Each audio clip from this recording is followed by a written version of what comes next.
رقت عيناي شوقا ولطيبة ظرفت عشقا فأتيت إلى حبيبي فاهدأ يا قلب ورفقا صلي على محمد السلام عليك يا رسول الله السلام عليك يا حبيبي يا نبي الله السلام عليك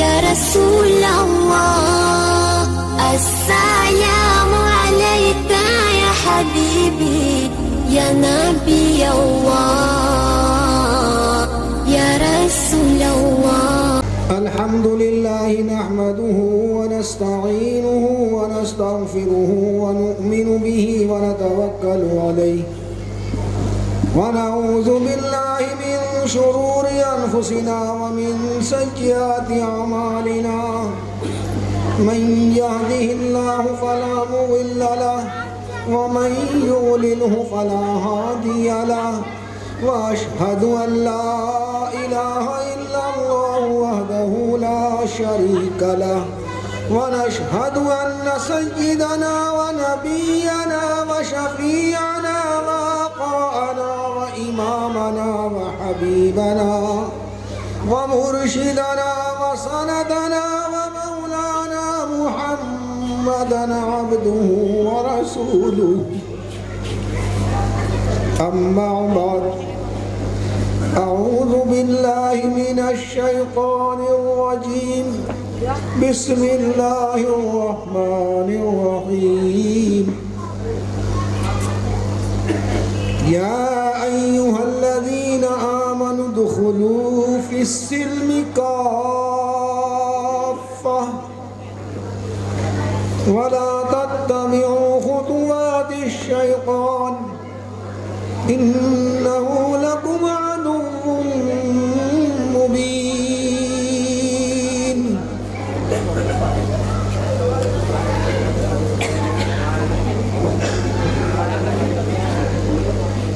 میرے معزز علماء کرام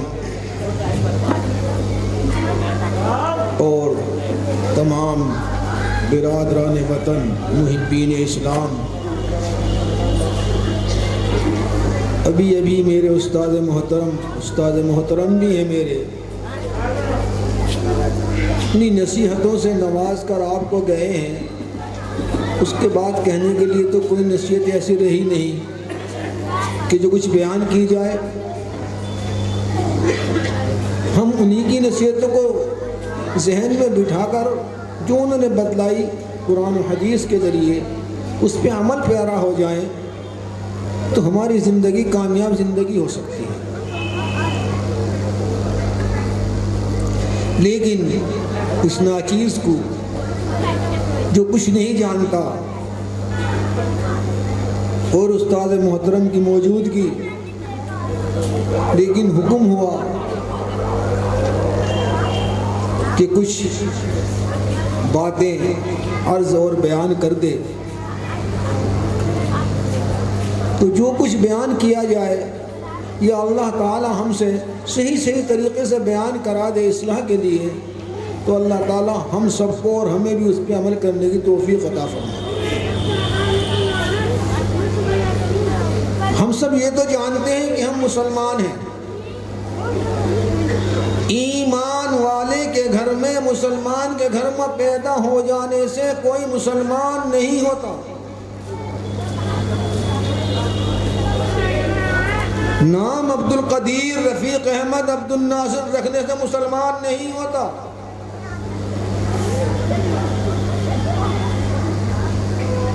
دولتوں کے انبار ہو جانے سے کوئی مسلمان نہیں ہوتا. اگر مسلمان کے پاس کروڑوں دولت ہے، بلڈنگیں ہیں، آشائشیں ہیں، آرام ہے، اس سے مسلمان نہیں ہے.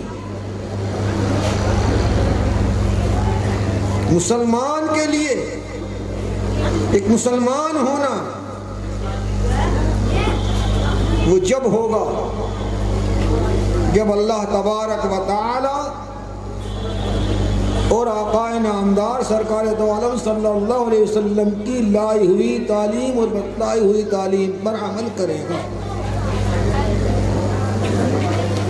انسان کو اللہ تبارک و تعالی نے اتنا خوبصورت اور نمایاں اور اعلیٰ اشرف المخلوقات بنایا. انسان اشرف المخلوقات ہے کہ جس کا فرشتوں سے بھی بڑا مقام.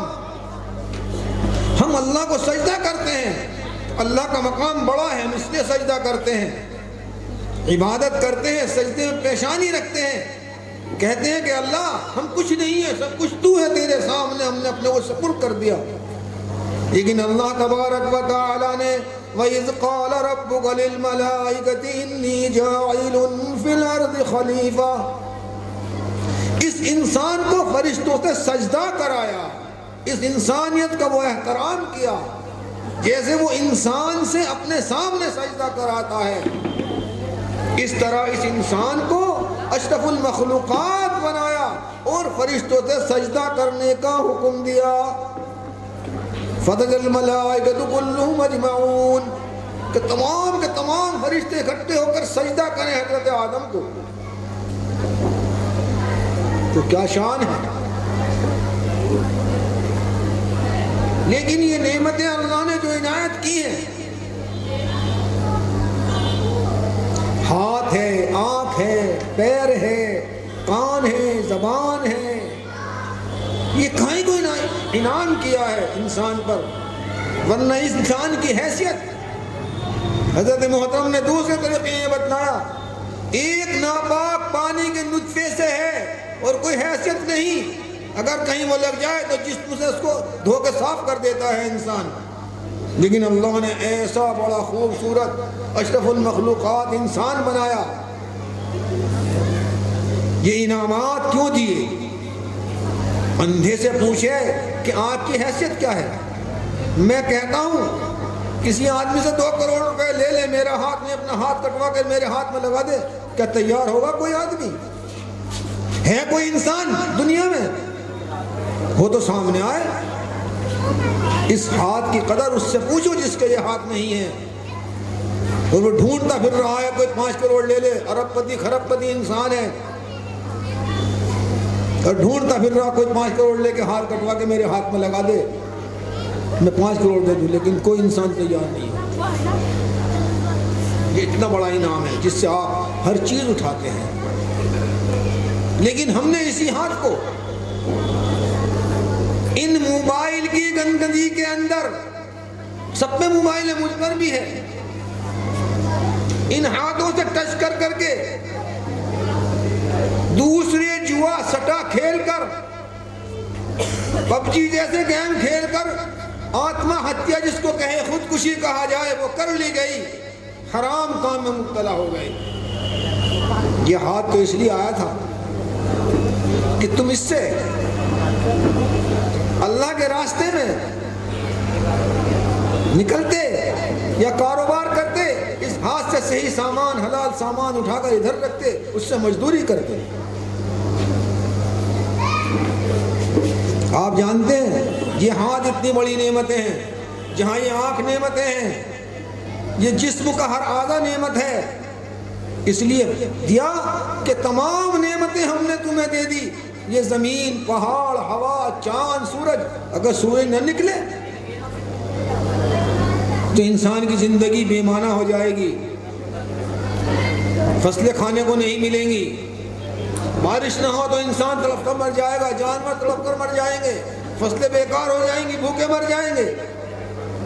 یہ سب کی سب کیوں بنائی، کیوں پیدا کی؟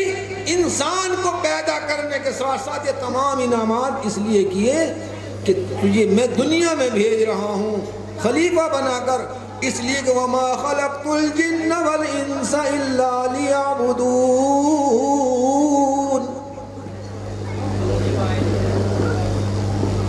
کہ میں نے جن و انسان کو اس لیے پیدا کیا، یہ تمام نعمتیں اس لیے دی، میں نے تمام چیزیں اس لیے عطا فرمائی، میں نے ان کے بڑی بڑی عمارتیں انعامات اس لیے دیے کہ یہ جا کر دنیا میں میری عبادت کریں۔ مطالبہ دنیا میں بھی وما خلق الجن والانس ہے، اور آخرت کے اندر بھی وما خلق الجن والانس، جو فرمایا اسی سے مطالبہ ہوگا، حساب و کتاب اسی سے ہوگا، گدھے گھوڑوں سے نہیں ہوگا۔ اب ہماری زندگی خود ہم فیصلہ کر سکتے ہیں کہ ہم جانوروں کی طرح کھڑے ہو کر پیشاب کر رہے ہیں، جانوروں کی طرح کھڑے ہو کر کھانا کھا رہے ہیں، اس میں ہم بھی شریک ہو رہے ہیں۔ کمی یہاں آ گئی۔ اب ان نعمتوں کے بدلے میں جب اللہ نے ہمیں اپنی عبادت کے لیے پیدا کیا تو ہمیں اس کی عبادت کرنی چاہیے یا اس عبادت سے ہٹ کر دوسرا کام کرنا چاہیے نافرمانی کا؟ اس کی عبادت کرنی چاہیے۔ اللہ کے نبی صلی اللہ علیہ وسلم کو جب کوئی حکم دیا جاتا تھا تو پہلے اپنے اہل کو تعلیم کرانے کے لیے کہا جاتا تھا، عمل کرانے کے لیے کہا جاتا تھا۔ وَأْمُرْ أَهْلَكَ بِالصَّلَاةِ وَاسْتَبِرْ عَلَيْهَا۔ جب نماز کا حکم ہوا جس میں ہماری سب کی کوتاہی ہے،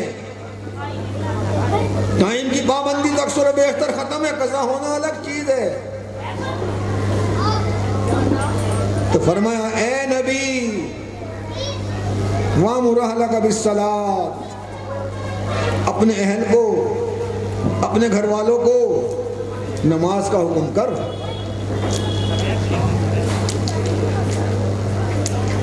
یہ نہیں کہا کہ جا وَأْمُرْ أَهْلَكَ بِالصَّلَاةِ، وَأْمُرْ انسان نہیں کہا، وَأْمُرُ النَّاسِ نہیں کہا، وَأْمُرُ الْمُؤْمِنِينَ نہیں کہا۔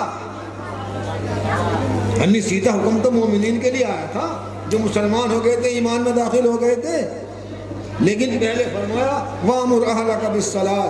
تو نماز کتنی اہم چیز ہے کہ جس کو نبی کو حکم ہو رہا ہے کہ پہلے اپنے اہل کو، پہلے خدیجہ کو، پہلے زینب کو، پہلے حفصہ کو، پہلے رقیہ کو، ام کلثوم کو، فاطمہ کو، ان سب کو، اپنی بیوی کو اور بیٹیوں کو پہلے حکم کر،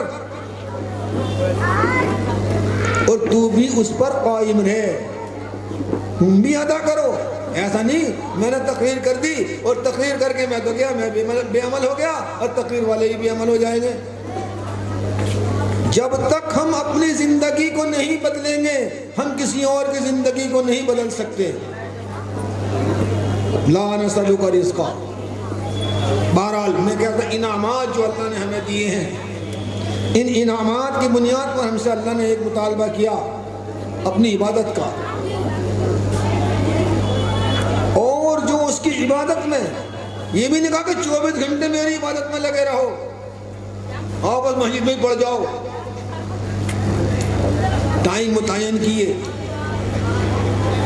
اسی لیے قائد صاحب نے فرمایا تھا کہ رات کو آرام کے لیے اور دن کو معاش کے لیے، تو آپ کاروبار بھی کیجئے حلال طریقے سے۔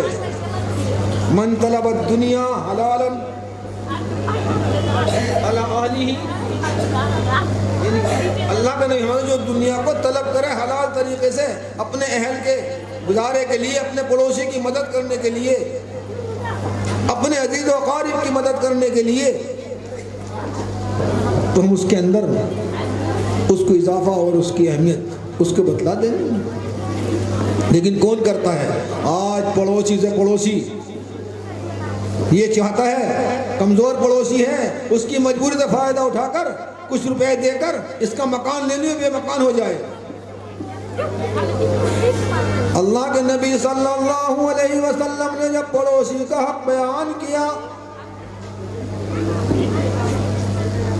تو صحابہ کرام اور مجمعین نے سوال کیا، اللہ کے نبی اتنا حق بیان کیا آپ نے، کیا وہ ہماری دولت میں وارث ہوگا، ہماری دولت میں بھی حصے دار ہوگا؟ وہاں قید مومن کی نہیں لگائی تھی، اسلام کی نہیں لگائی تھی کہ اسلام میں داخل والے پڑوسی نہیں، تمہاری وراثت میں داخل نہیں ہوگا۔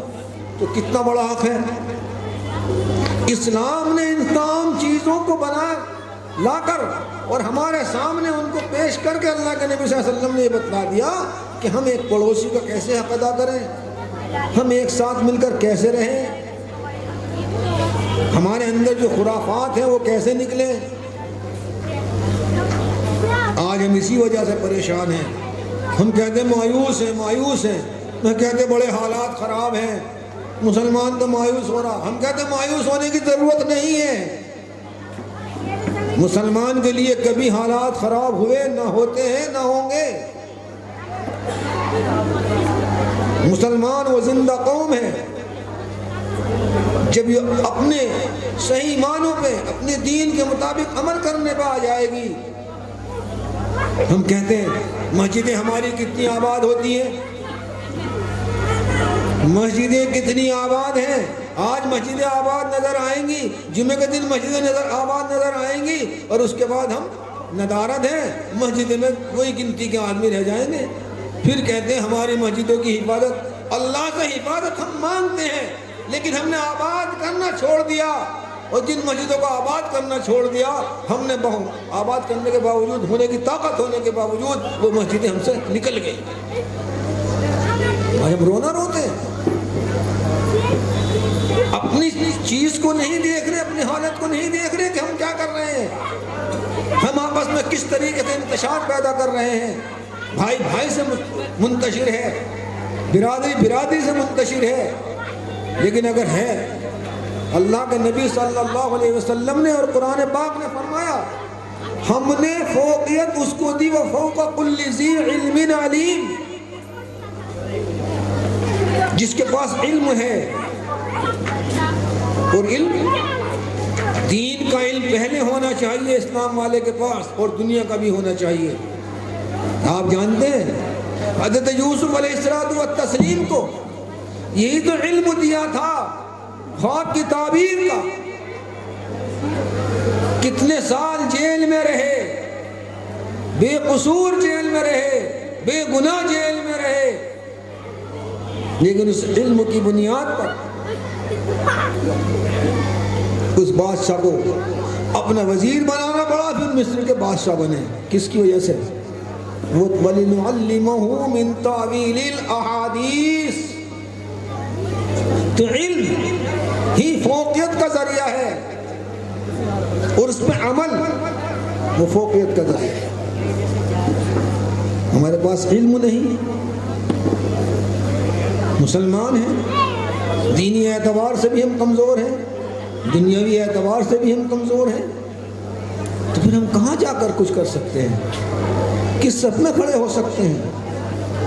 ہم پہلے اپنے کو بنیادی طور پر دین کا مضبوط سپاہی بنا لیں،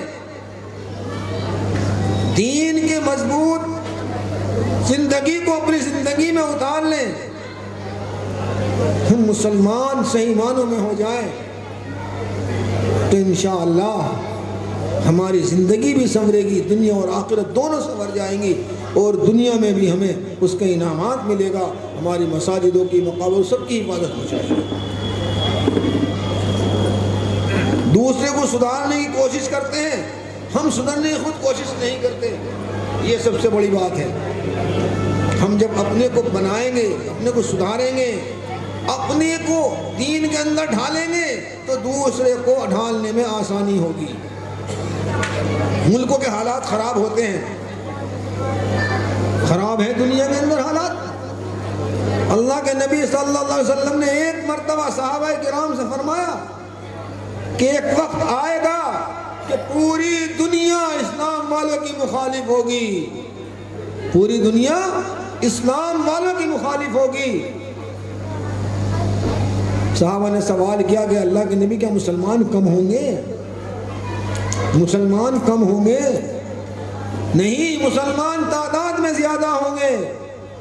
پوری دنیا متحد ہو کر اسلام کے خلاف، اسلام کے چاہنے والوں کے خلاف آوازیں بنا رہی ہوگی، سازشیں رچ رہی ہوگی، اور یہ کچھ نہیں کر پائے گی۔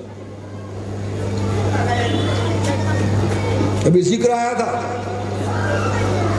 سرکاری اعداد میں ہم 14 کروڑ 25 کروڑ 20 کروڑ ہندوستان کے اندر ہیں، لیکن جب تلاش کریں گے تو ہمارا ایمان کہاں ہے، ہم ایمان کے طریقے پر کتنے قائم ہیں، ہم ایمان پر کتنے مضبوط طریقے سے لڑ رہے ہیں، چل رہے ہیں، تو پتہ چلے گا کہیں کچھ نہیں ہے۔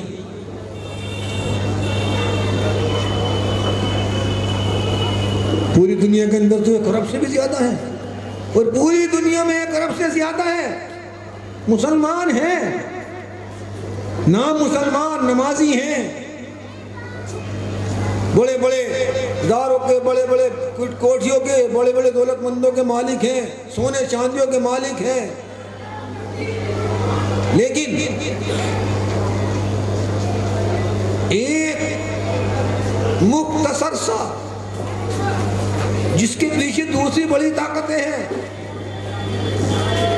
اس کا کوئی کچھ نہیں کر سکتا، نہیں کر پا رہا۔ لیکن ہاں وہ ایمان کے سچے مجاہد، وہ ایمان کے سچے مسلمان فلسطین و غزہ کے،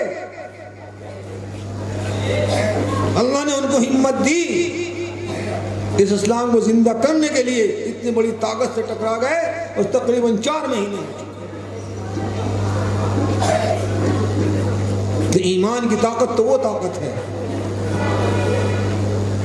313 اب کہتے ہیں ارے اس وقت ابابیل سے مدد ہو گئی، اس وقت فرشتوں نے بدر میں مدد کر دی، لیکن ان کا ایمان تھا، وہ ایسے مضبوط تھے کہ جو کہہ دیا اس پہ عمل ہے، جو برا تھا اس کو چھوڑ دیا، اس کے قریب نہیں جائیں گے، اس کو ہاتھ نہیں لگائیں گے، اس پہ عمل نہیں کریں گے، تو اللہ نے مدد بھیجی۔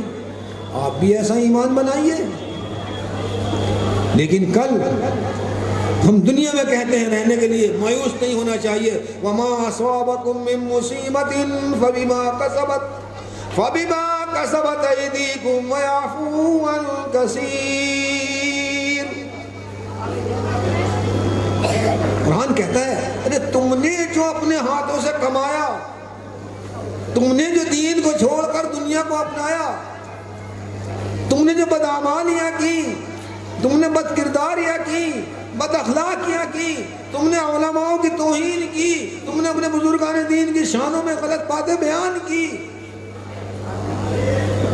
یہ تمہارے ہاتھوں کی کمائی کا ذریعہ ہے۔ جو مصیبت ہے آج، جو مصیبت ہے، لیکن پھر بھی کہا لا تقنطوا من رحمت اللہ، اللہ کی رحمت سے مایوس نہ ہو۔ وَيَعْفُو عَن كَثِيرٍ، اللہ تو بہت زیادہ دینے والا ہے، معاف کرنے والا ہے، مانگنے والا تو ہو۔ تو جس رات کے اندر ہم بیٹھے ہیں، ہم فرقوں میں بٹ گئے، ملتم واحدہ کی جگہ ہم الگ الگ فرقوں میں بٹ گئے، ایک دوسرے کے مخالف ہو گئے، یہ نہیں پتا کہ ہمارا کیا حال ہے۔ ہم کچھ بھی کر لیں، اللہ تبارک و تعالیٰ نے کرامن کاتبین بٹھا کر ہماری تمام چیزیں لکھ رکھی ہیں۔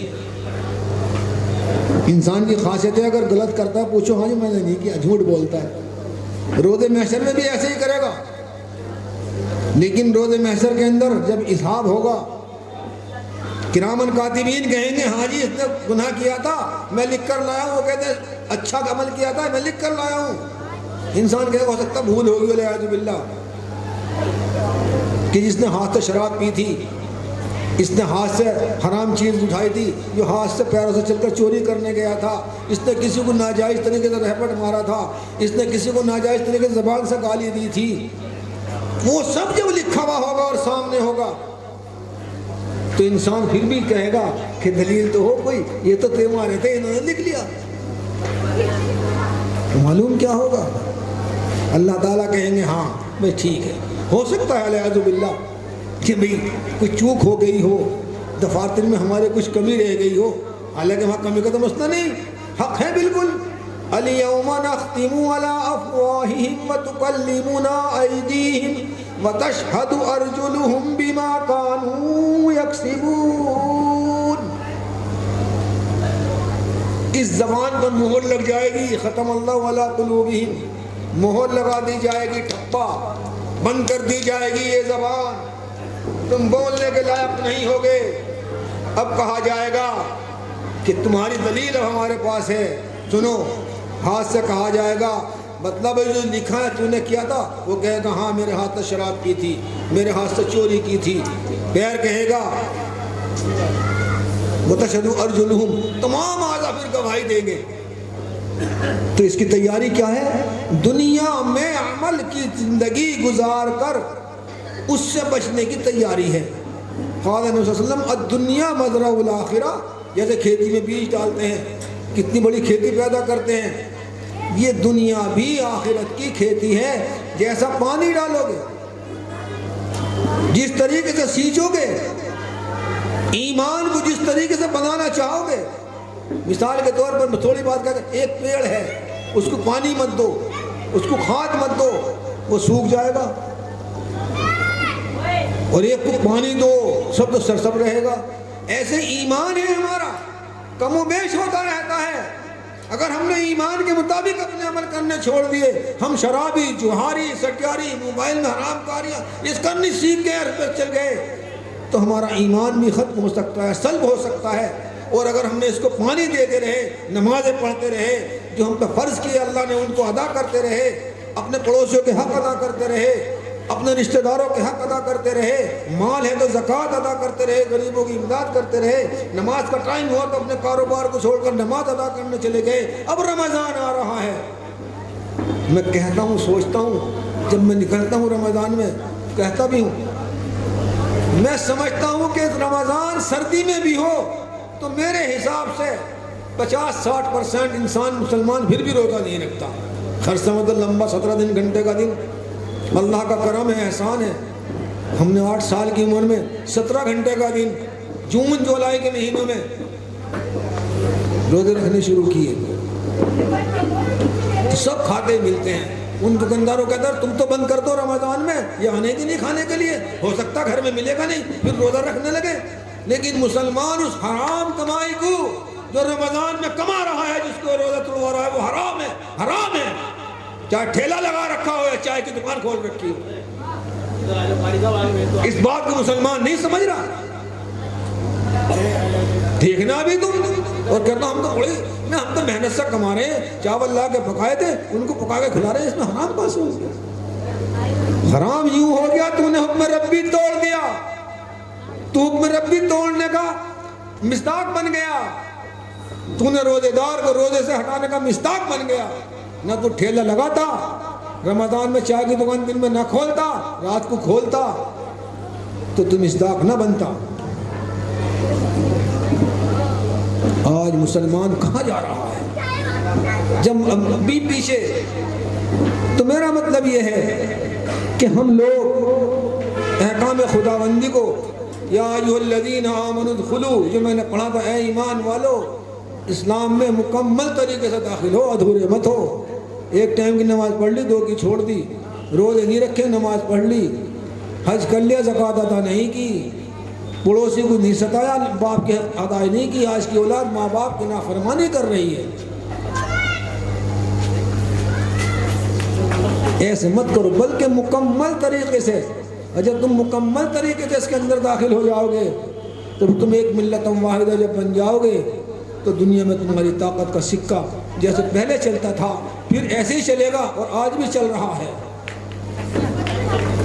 ہمیں گھبرانے کی ضرورت نہیں ہے۔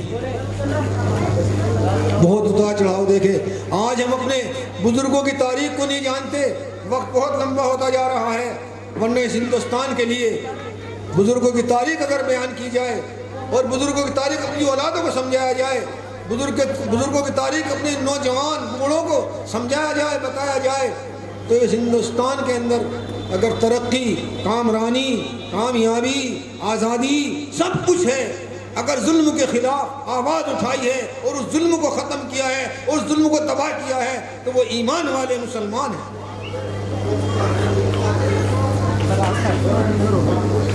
1799 کے اندر ٹیپو سلطان شہید ہوتا ہے، کس لیے شہید ہوا؟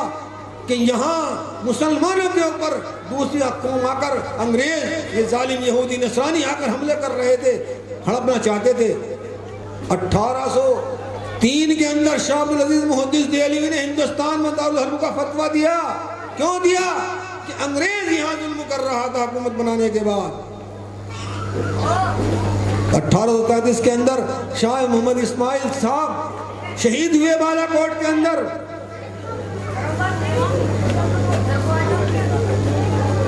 کیوں؟ اس کے بعد حافظ ضامن شہید پانی پت میں ہوتے ہیں. مولانا قاسم صاحب نانوتوی، ہم بزرگان دین جنہیں اس دین کو یہاں پھیلایا ہے. حضرت مولانا امداد اللہ مہاجر مکی کے ذریعے شاگرد ہوتے ہیں.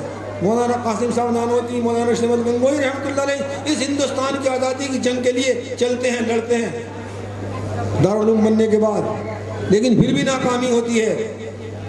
تقریباً 200 سال تک اس مسلمان قوم نے، اس کے بزرگوں نے اس ہندوستان کو دوسری قوموں سے ظلم کر رہی تھی، جن کا شاسن 200 سال کہتے ہیں، 90 سال مستقل رہا. ان سے لڑتے لڑتے ہندوستان کو آزاد کرانے کے لیے اپنی جان مال قربان کر دیے. 1857 کے بعد ان کے شاگرد بنتے چلے گئے. مولانا محمود حسن صاحب دیوبندی. اس طریقے سے ان بزرگان دین نے اپنے کو جب دیکھا کہ یہاں دین پہ